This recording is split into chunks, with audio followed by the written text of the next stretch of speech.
এরপরেও তুই বলবি আমাদেরকে ওই বউকে নিয়ে থাকতে? তুই দেখলি ছোট কাকিমা আজকে জানোই তাই করে কথা শোনালো। তোর বউ কি আরম্ভ করেছে তুই দেখতে পাচ্ছিস না? কি করে তুই বলছিস? এরপরেও তুই ভাবছিস কি করে তুই ওই বউকে নিয়ে থাকবি? আমি স্পষ্ট করে বলে দিচ্ছি অনি, ও মেয়েকে আমি আর সহ্য করবো না। মা মা মাধবীকে ছেড়ে থাকা আমার পক্ষে অসম্ভব। মা প্লিজ প্লিজ তোমরা একটু বোঝার চেষ্টা করো।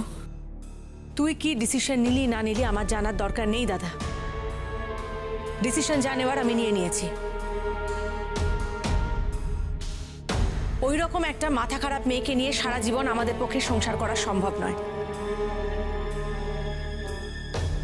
কাল সকালবেলা উকিলবাবু আসবেন, ডিভোর্সের পেপার সমস্ত কিছু রেডি করে নিয়ে আসবেন।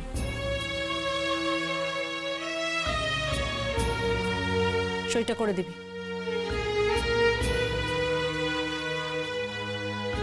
কি কি বলছিস তুই? যা বলছি একদম ঠিক বলছি। একটা অসুস্থ মাথা খারাপ মেয়েকে নিয়ে সারাটা জীবন কি জ্বলে পুড়ে আমরা শেষ হয়ে যাব নাকি? আমি যা বলছি তাই হবে। ডিভোর্স তোদের আমি দেবই।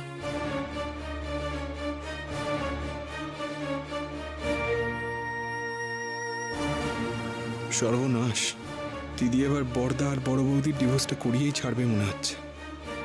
বৌদি কি করবে এবার? আগে থেকে জানলে হয়তো বাপের বাড়ির দিক থেকে কিছু একটা করার চেষ্টা করতাম। সবাই আমাকে অবিশ্বাস করলো হতো, এমনকি ও করলো। ও তো আমায় বরাবর বিশ্বাস করতো। কেন কাঁদছো তুমি এইভাবে? আমি তো হাজারবার বললাম, শোনো তোমরা সবাই সবাই শোনো, মাম্মা মুড়ি কৌটো নেয়নি, কেউ তো আমার কথা শুনলোই না। তোমার খুব কষ্ট হচ্ছে না গো মাম্মা? কেঁদো না মাম্মা, তুমি কেঁদো না। অনেকে একবার তো মুখ ফুটে বলতে পারতো, আমি তোমায় বিশ্বাস করি মাধব, আমি জানি তুমি এই কাজ করোনি।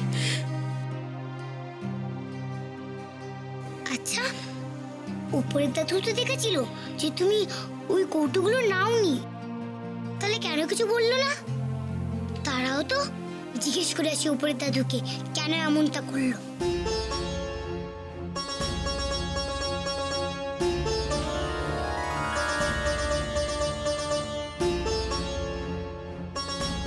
তোর আমার জন্য এত মাথা ব্যথা ভুতু, আরে আর কারোর যদি সেটা এতটুকুও থাকতো,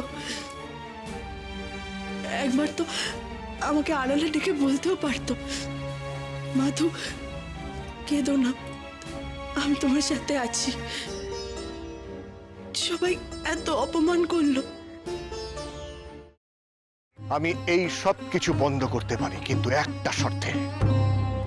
তোমাকে আর দুর্গাকে আমাকে ছুঁয়ে কথা দিতে হবে, এর সাথে তোমরা কোনো যোগাযোগ আর রাখবে না।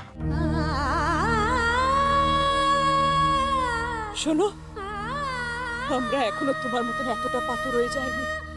তোমাকে ছুঁয়ে আমি এত বড় কথাটা, এটাই আমার শেষ কথা তোমাকে।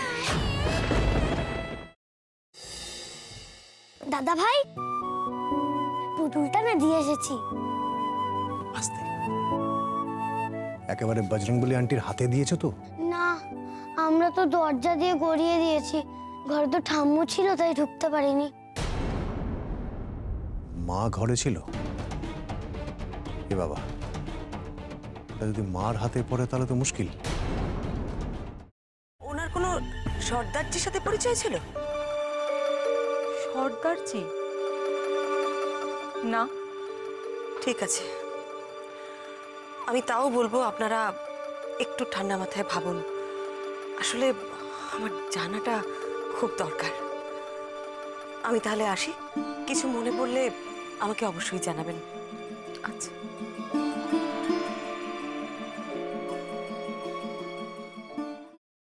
ফ্রাইং প্যানে Emami healthy and tasty refined rice bran oil গরম করে তাতে গোটা কালো সর্ষে আর কারি পাতা ফোড়ন দিয়ে ওর মধ্যে একে একে টমেটো কুচি, বাঁধাকপি বাটা, নুন, হলুদ গুঁড়ো, শুকনো লঙ্কা গুঁড়ো আর সামান্য চিনি দিয়ে ভালো করে কষিয়ে নিয়ে ওই মিশ্রণে কুড়িয়ে বেটে রাখা নারকেল, পাকা লঙ্কা কুচি আর কারি পাতা দিয়ে ভালো করে নাড়াচাড়া করে নামিয়ে নিয়ে নারকেলের স্লাইস, পাকা লঙ্কা স্লাইস আর কারি পাতা দিয়ে সাজিয়ে সার্ভ করুন বাঁধাকপির ঝাল।